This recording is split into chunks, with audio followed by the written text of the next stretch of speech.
우리는 욥기 6장 말씀을 계속 묵상해 갑니다. 선악과를 먹을 때 사탄은 그 원수의 세력들은 아담에게 거짓말을 하죠. 눈이 밝아지고 선악을 알게 되고 죽지 않음으로 말미암아 결국 하나님과 같이 된다라고 그렇게 선악과의 그 의미를 속이고, 그 선악과를 먹은 아담은 이런 사탄의 거짓말의 영향권 아래 들게 됩니다. 바로 사탄의 세력과 그리고 사탄의 세력이 이제 도전하고 있는 그 모든 것들의 이 선악과를 먹은 이후 인간에게는 다 이유가 있다라는 그 결론에 인간 세상은 도달하게 되는 것이죠. 이것이 바로 4장과 5장에 나타난 엘리바스의 충고요, 엘리바스가 스스로 말한 위로처럼, 욥에게 말해주는 위로처럼 들리지만 이 모든 것은 결국은 사실 이 모든 것들의 이유가 있다라는 규범적 지혜, 그리고 인과응보, 죄로 죄를 회개하면 너는 그 고난에서 나올 수 있다라고 말하는 원인과 결과의 그러한 결과물로 인생을 해석하고 있다라는 것을 우리는 엘리바스 말에서 찾을 수 있었습니다. 사탄이 어디에서 활동하고 있습니까? 우리는 지금 욥이 지금 하나님으로부터 허락받은 사탄의 그러한 공격 아래 놓여 있는 것 같지만, 사실 지금 엘리바스가 하는 그 말들은 사실 사탄이 아담에게 했던 4가지 거짓말을 기준으로 해서 끊임없이 이러한 보응신학으로 말합니다. 보응신학, 그 보응신학 안으로 이 인류를 끌어들이는 것이죠. 사실 신명기나 잠언 같은 데 보면 분명히 보응신학이 있습니다. 인과응보가 있죠. 그러나 하나님의 은혜는 인과응보 그리고 규범적 지혜, 그 모든 것을 넘어서 이 모든 것을 포함하여 하나님의 섭리와 주권이 인류 가운데 나타나고, 그것이 바로 하나님의 신정론, 하나님이 통치하시는 통치의 위대함이다라는 거죠.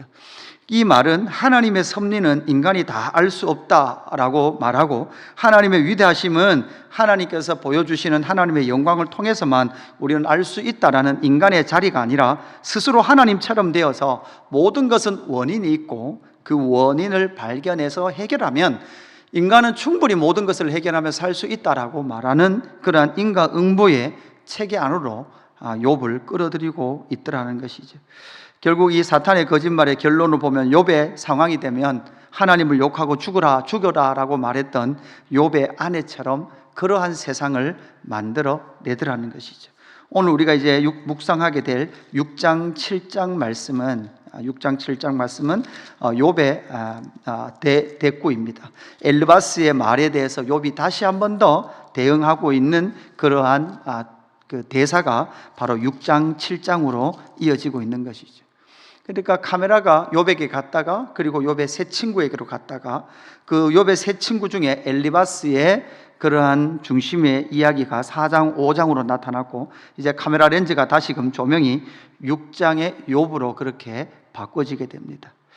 엘리바스의 말에 욥이 어떻게 응답하고 있습니까? 그러니까 다시 말하면 사실 이 욥이 사탄 아래 있는 게 아니라 사실 이 엘리바스의 말이 거짓된 사탄의 통치 아래 있는 말이라는 거예요. 네가 죄를 지었기 때문에 지금 이런 고난을 받고 있다라는 이 말이에요. 이 말에 대해서 바로 욥은 어떻게 반응하고 있는지를 6장 7장에서 우리에게 알려주고 있습니다. 오늘 1절 2절 3절 말씀에 이렇게 말하죠. 욥이 대답하여 이르되 나의 괴로움을 달아보며 나의 파멸을 저울 위에 모두 놓을 수 있다면 바다의 모래보다도 무거울 것이라. 그러므로 나의 말이 경솔하였구나. 여기서 경솔하다라는 것은 3장의 이야기를 가지고 있는데, 3장에 사실은 욥의 그 말은 고난 속에서 자기 속에서 터져 나온 말인 거죠. 사실 이건 엘리바스의 말을 조금 조롱하듯이 욥이 다시금 이야기해 나가는 거예요. 그래, 내가 참 경솔했다. 이렇게 어떻게 보면 욥의 그러한 이 엘리바스의 욥을 향한 그러한 권면이 사실 욥에게 전혀 권면도 되지 않고 위로도 되지 않는 그러한 상황이다라는 것을 욥은 스스로 이렇게 내가 경솔하였구나라는 그 표현으로 그렇게 표현하고 있더라는 거죠. 그러면서 이 인과응보, 네가 죄를 지어서 그렇게 이 고난을 당한다라는 말에 대해서 이 욥은 무엇을 말하고 있습니까? 결국은 첫 번째는 고통의 깊이를 그대로 수용하고 있는 욥의 모습, 욥의 진정성을 우리가 이 말씀에서 먼저는 발견하게 됩니다. 그래서 4절부터 보면 전능자의 화살이 내게 박힘에 나의 영이 그 독을 마셨나니 하나님의 두려움이 나를 엄습하여 치는구나. 들나귀가 풀이 있으면 어찌 울겠으며 소가 꼴이 있으면 어찌 울겠느냐. 신고인 것이 소금 없이 먹히겠느냐. 닭의 알 흰자위가 맛이 있겠느냐. 내 마음이 이런 것을 만지기도 싫어하나니 끓이는 음식물같이 여김이니라. 자, 이 말은 먼저 모든 고난은 죄로부터 시작된다라는 엘리바스의 그러한 위로와 회개의 촉구에 대해서 이 욥은 자기가 지금 당하고 있는 그 고난 자체를 지금 하나님 앞에 그대로 가지고 나가고 있더라는 거죠. 지금 욥은 아무 음식도 맛이 없다라는 거예요. 그러니까 자기가 지금 당하고 있는 이 고난 때문에 화살이 내 몸에 박히는 것 같고 자기의 영이 독극물에 지금 상한 것처럼 그렇게 지금 고난을 그대로 지금 온몸이 받고 있다. 하나님 앞에서 내가 이 고난을 당하고 있다라고 지금 고백하고 있는 이 고백이 사실은 욥이 지금 당하고 있는 이 고난을 그대로 이야기하고 있는 것 자체가 결국은 엘리바스가 말한 것, 너의 고난은 죄로부터 시작됐다라는 것에 대한 반대로서 고난이 있으면 있는 대로 내가 지금 온몸으로 받고 있습니다 라고 고백하고 있는 이 고백이 바로 의인 욥의 고백이 된다라는 것을 우리에게 말씀하고 있죠. 살 소망이 끊어지고 그의 아픔, 10명의 자식이 한 번에 사라지고 자기가 가진 모든 재산과 그뿐만 아니라 자기 건강까지 상실한 그러한 상황 가운데에서 지금 자기가 당하는 그 고난 자체를 그대로 온몸으로 받고 하나님 앞에 심령을 토해내고 있는 그 욥이 의롭다. 욥이 너가 지금 하나님의 통치를 받고 있는 거다라고 지금 우리에게 말씀해 주고 있는 것이죠. 두 번째는 무엇입니까? 두 번째 문장 8절부터 13절까지의 우리에게 알려주시는 말씀인데요. 10절 말씀에 보면 이렇게 말씀하고 있죠. 그러할지라도 내가 오히려 위로를 받고 그칠 줄 모르는 고통 가운데서도 기뻐하는 것은 내가 거룩하신 이의 말씀을 거역하지 아니하였음이니라. 이렇게 말하죠.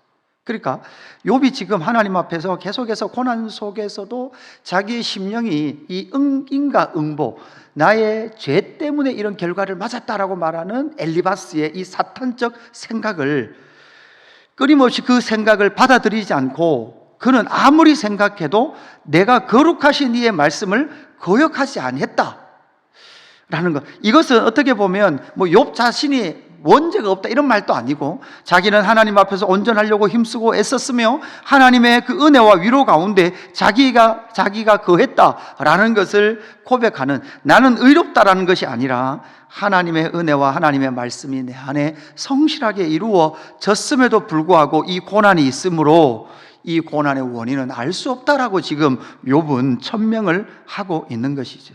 그래서 고난 자체는 죄로부터 시작했다라는 엘리바스의 그 주장을 지금 깨트리면서 내가 지금 고난을 당하고 있지만 이 고난의 원인은 내가 여호와의 말씀을 거역해서 내가 이 고난을 당하고 있는 것이 아닌 것을 선명하게 그렇게 믿음으로 선포하고 있는 모습을 보게 되는 것이죠. 그래서 이 욥은 지금 고난을 받고 있지만 그럼에도 불구하고 위로를 받고 있고 고통 속에서도 기뻐하는 것, 그 기뻐하는 것은 내가 거룩하신 이의 말씀을 거역하지 않고 그 말씀 안에 거하였노라 이렇게 고백함을 통해서 그 모든 일들이 죄로부터 시작된 것이 아닌 것을 선명하게 천명하고 있는 것입니다.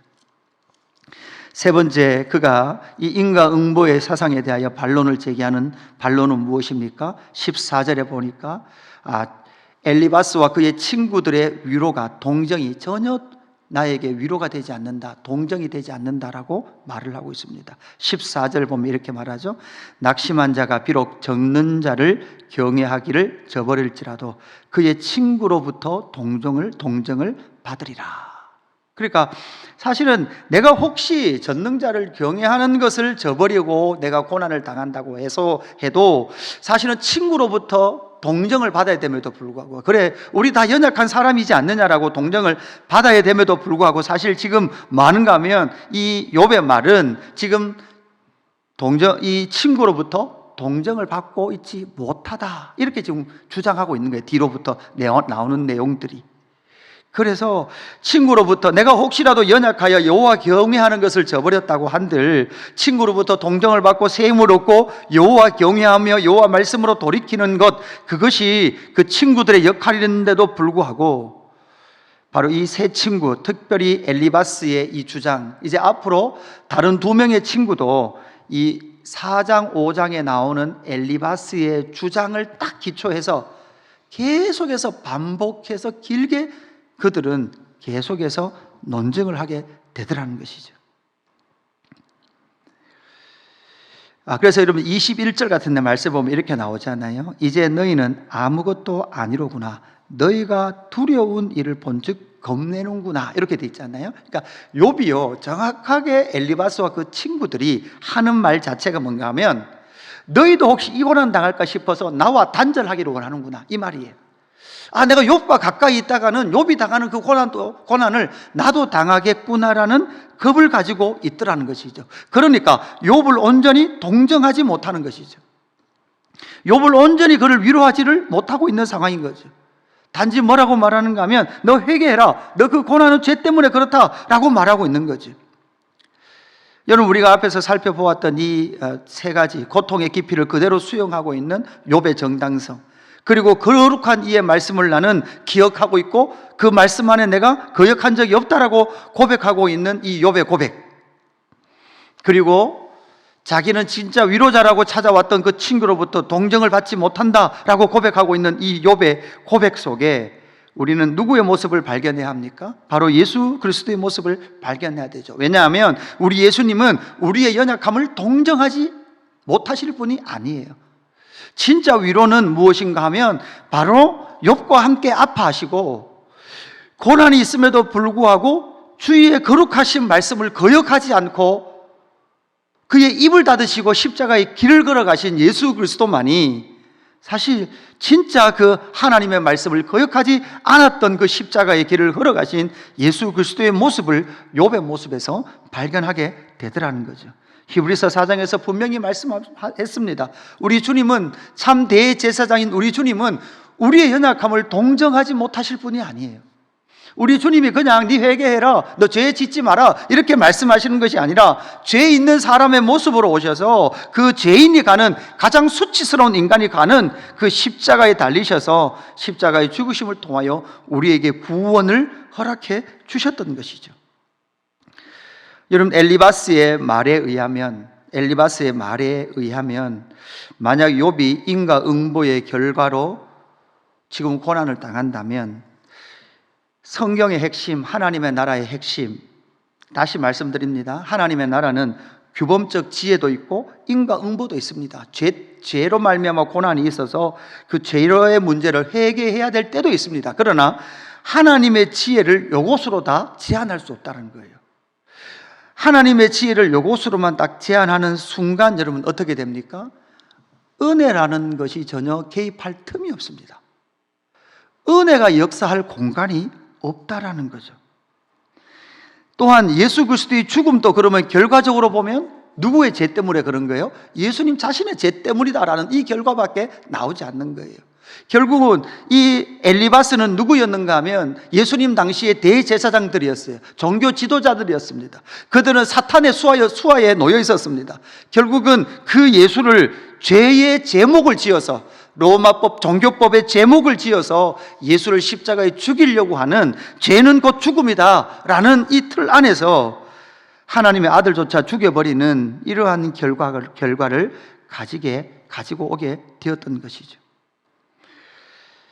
인간은 끊임없이 모든 자기가 아는 지혜, 눈이 밝아져서 선악을 스스로 구분하면서 하나님처럼 되어서 나는 너가 왜 그 고난을 당하는지 다 알고 있다, 그 고난의 원인은 죄 때문이다, 그런 말미암아 고난을 극복하기 위해서는 너는 죄를 회개해라 라고 말하는 이러한 그들의 지혜로서는 깊으신 하나님의 지혜를 이해할 수 없습니다. 깊도다 하나님의 지혜와 지식에 풍성함이에요. 복음 속에 나타난 하나님의 지혜는 이 세상 인간들이 가지고 있는 그런 사탄의 거짓말에 지배 아래 있는 그러한 인과응보의 사상으로는 은혜의 복음을 이해할 수 없다라는 거죠. 그래서 24절부터 이제 내일 우리가 묵상하게 될 7장으로 쭉 넘어가면서 욥은 이렇게 고백하고 있지 않습니까? 내게 가르쳐서 나의 허물된 것을 깨닫게 하라. 내가 잠잠하리라. 옳은 말이 어찌 그리 고통스러운고 너희의 책망은 무엇을 책망함이냐? 너희가 남의 말을 꾸짖을 생각을 하나 실망한 자의 말은 바람에 날아가느니라. 사실 이 3장에 나오는 욥이 낙심한 채로 했던 말들은 날아가는 말, 이 말은 하나님 앞에서는 사실 하나님도 이 욥이 당하는 고난 속에 했던 말들을 하나님 앞에서는 그냥 날아가는 말처럼 인간이 고난당하면 참 그런 아픔의 말을 할 수 있다라는 것 자체도 하나님 뭐 하시는 거예요? 인정하시는 거예요. 그럴 수 있지. 인간이 그 고통과 아픔 속에서 했던 말은 하나님 앞에서 바람처럼 지나가는데 엘리바스는 어떻게 해요? 새 친구는 어떻게 해요? 그 말을 꼬투리를 딱 잡고 들어가서 너 지금 마음의 상태를 보니까 네가 그런 고난 당하는 이유를 알겠다. 하나님으로부터 죄를 지어서 너는 그 고통 속에 있다라는 그 말이 욥에게는 전혀 깨달음도 되지 아니하고 고통과 단지 책망함의 말로만 들려지는 사탄의 책망이 되어지는 것이죠. 우리는 이 욥의 6장의 대답을 통해서 하나님의 그 지혜의 크심을 발견해야 합니다.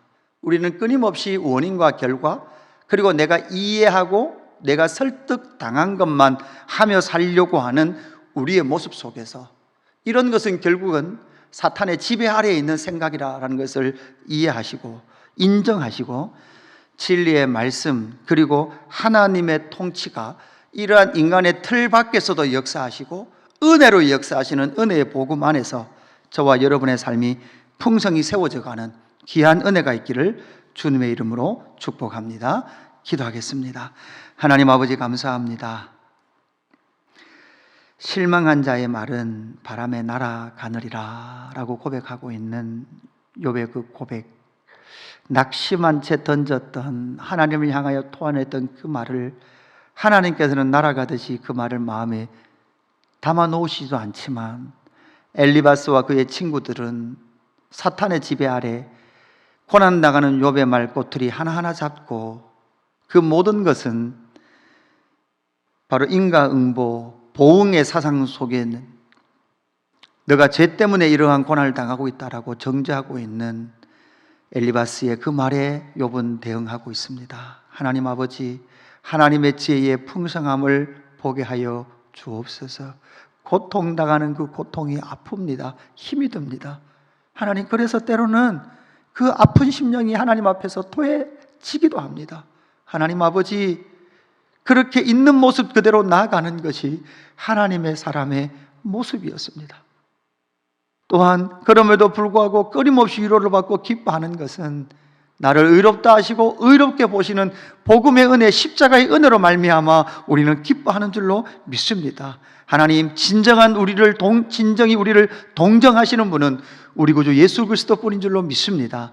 주님의 십자가 바라보게 하시고 하나님, 인간의 지혜와 인간의 생각과 인간의 경험으로는 다할 수 없는 하나님의 풍성한 지혜, 그 복음의 지혜 안에 거하며 하나님의 경륜과 섭리 앞에 내 삶을 내어놓으며 나아가는 하나님의 사람들, 믿음의 권속들 될 수 있도록 인도하여 주옵소서. 주님, 고난당하는 자들이 있습니다. 욥의 고통 속에 있는 자들이 있습니다. 하나님, 위로하여 주시옵소서. 주여, 그들에게 은혜 베풀어 주옵소서. 주님, 함께하여 주옵소서. 감사함을 드리며 구주 예수 그리스도 이름으로 기도드리옵나이다. 아멘.